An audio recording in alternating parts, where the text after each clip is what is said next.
નવનિર્મિત વાવ-થરાદ જિલ્લામાં વહીવટી પ્રક્રિયા તેજ બની છે।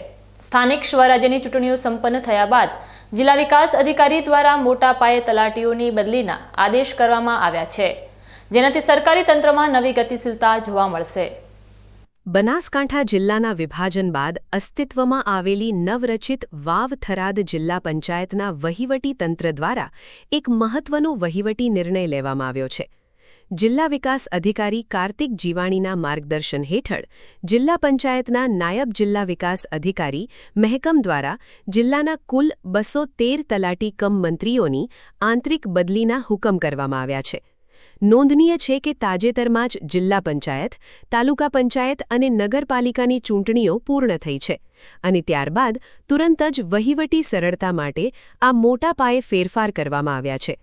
વહીવટી તંત્રના જણાવ્યા અનુસાર આ બદલીઓ જે તે કર્મચારીઓની સ્વ-વિનંતી અને આપવામાં આવેલા વિકલ્પોના આધારે કરવામાં આવી છે।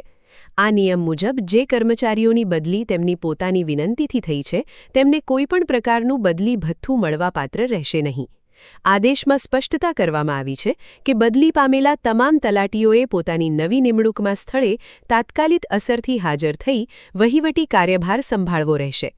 આટલી મોટી સંખ્યામાં થયેલી બદલીઓથી ગ્રામ્ય સ્તરે વહીવટી કામગીરીમાં નવો ઉત્સાહ અને ફેરફાર જોવા મળશે તેવું મનાઈ રહ્યું છે।